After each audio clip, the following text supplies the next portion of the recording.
बाबा उदास छो है? हौसलो कर।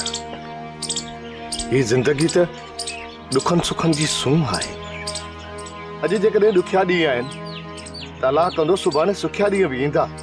पर पुट दर्द मुझे ये था अचनि जे देश समझे ते रोज धारिया था अचनि। गरीब जी जिंदगी में सुखिया ॾींहं न ईंदा पुट। असां तो ॾुखियनि जो ठीको खणी छॾियो आहे। न बाबा हिम्मत न हार। वॾड़ा चई विया आहिनि त हिम्मत मर्दा मदद खुदा। भले असां सां गॾु केर बि कोन हुजे पर पंहिंजो ईमान ऐं क़ीदो आहे त असांजो रब असां सां गॾु आहे। पर पुट मां हाणे छा कयां? हाणे त उम्मीदूं बि मरी वयूं आहिनि।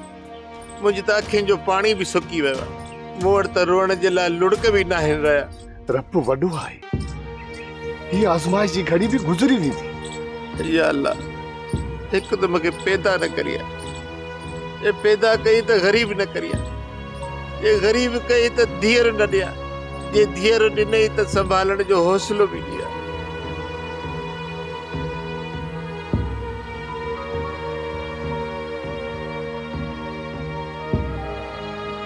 बाबा तू परेशान छो तो थी?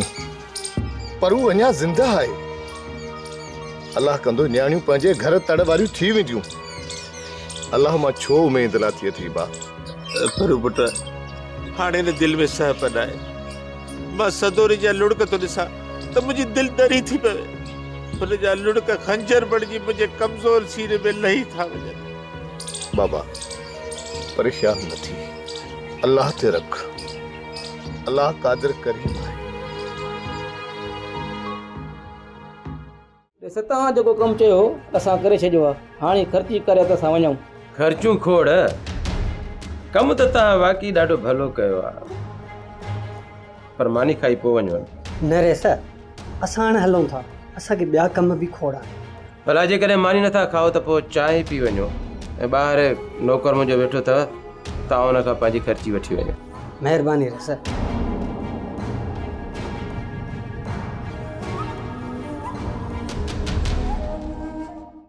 सोप सीरियल सिंध ॼाई तमाम एपिसोड्स ॾिसो हाणे HD क्वालिटीअ में। विज़िट करियो असांजो YouTube channel Sindh TV HD drama. Subscribe कयो असांजो official YouTube channel Sindh TV HD drama ऐं वधीक अपडेट लाइ बेल आइकन खे क्लिक करियो।